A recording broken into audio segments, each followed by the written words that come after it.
Hey, it's Kath from Simple Reflect, and I'm on a mission to help early childhood educators shine.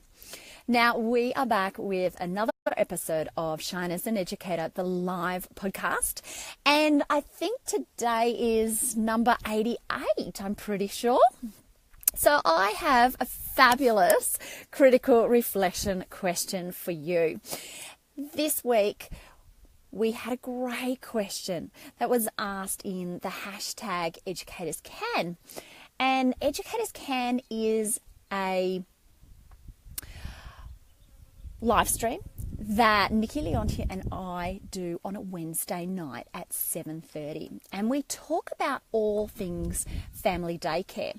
And it's really fun and light, and we answer lots of questions for educators. But this was a question that was asked in there.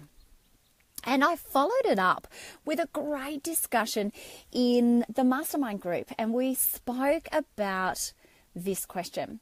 And now I'm going to ask it to you. So your critical reflection question today is, are you programming from genuine interests? And it has stimulated just so much discussion around what we're programming for our children, what we are engaging the children with, and our resources as well. And so I was asked why an educator's children was flitting from one experience to the other when she had spent so much time creating beautiful experiences for the children. And I thought this was a super valuable question for us to really dig in deep to. And let's look at this. Let's look at this super question.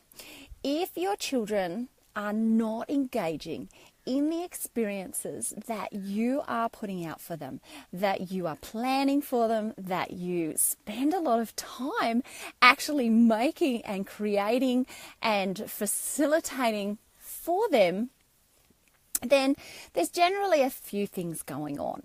So, and the first one that I'll mention is the children are overwhelmed or bored.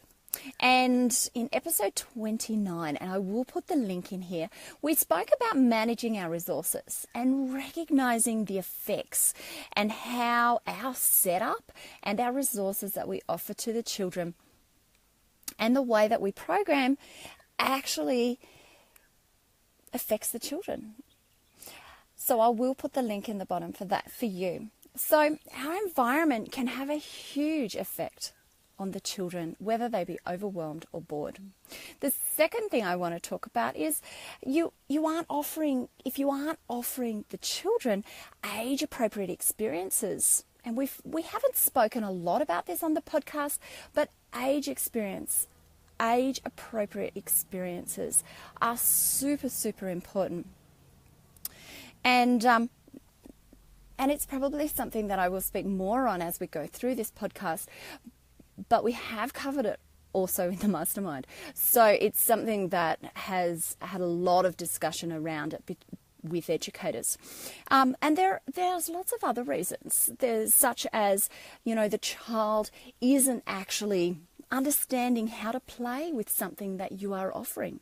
Or a child may have special needs that is either diagnosed or undiagnosed. There are lots of other reasons why a child will flit from one to one, from something to something. And it's really important to recognize that that's actually what they are doing. So our focus today around this question is, do you know? Do you acknowledge? Do you have the skills and understanding around offering your children genuine experiences that are around their genuine interests? So we're looking at really pinpointing what a child's genuine interest is, and how do we tell that? How do we work it out? So your programming is about nurturing and really encouraging children's skills.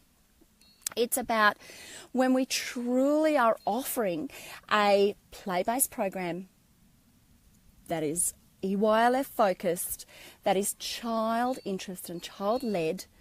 So you will need to know how to focus in on genuine interests of the child and guide children to really develop their next level skills around those interests. It's what it's all about.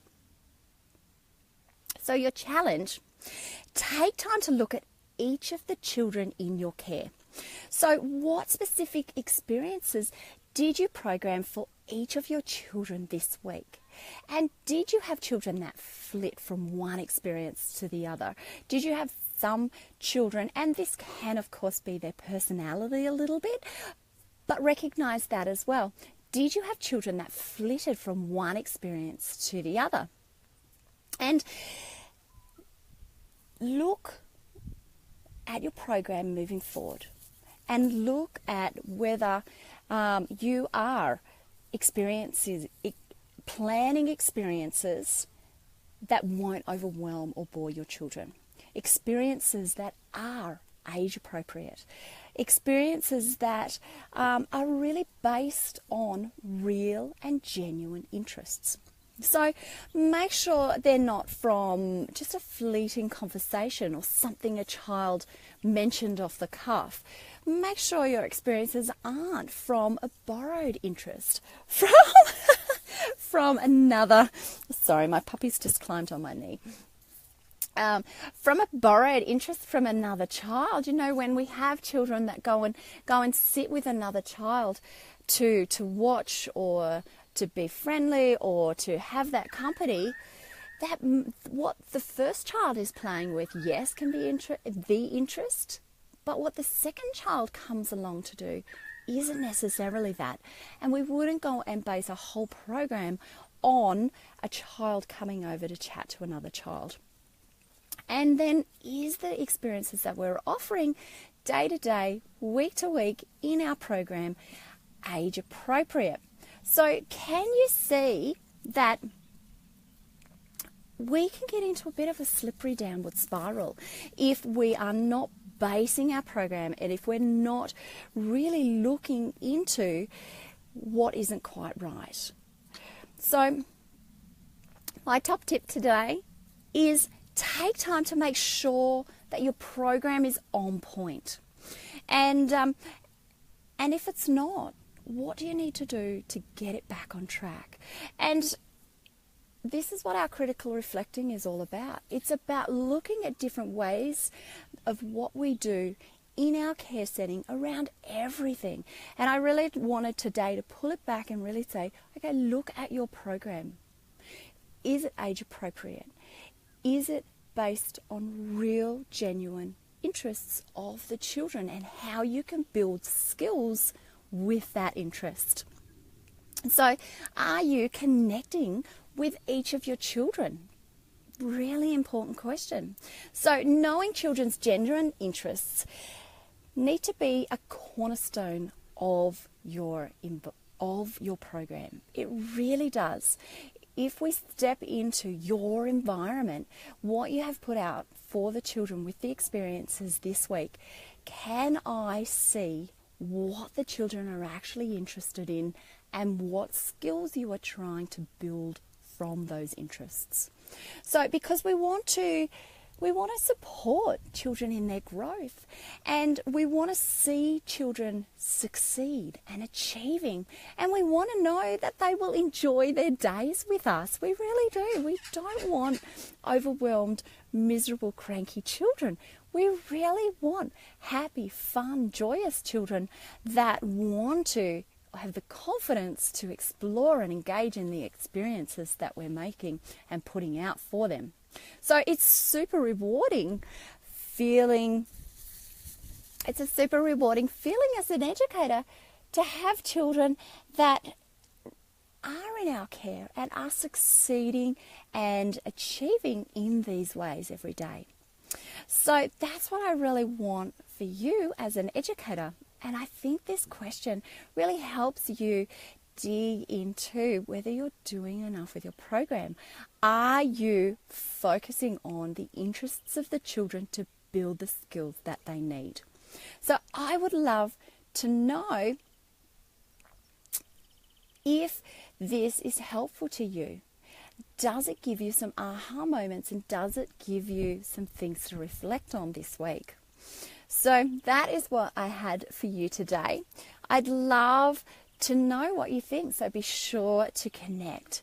And also, have you printed out your reflective practice printable? So I will put the link in the notes. It really helps you focus on what your question is and really dig into the critical reflection question for your week. It's super important to move forward as an educator to know that you are thinking about all these challenges and what you are doing as an educator. So the last thing I had was take away your critical reflections and actually discuss with another educator about them. Yes, think on them first yourself. Really have a dig around about what is going on with each of these questions, but then chat to another educator about them, because we all have super different views on what we're offering with the children, what we're doing with the children, our paperwork, our programming. So really have a think about discussing who is a safe person for you to discuss all things around being an educator. Have a fabulous week and remember to shine. Bye, guys.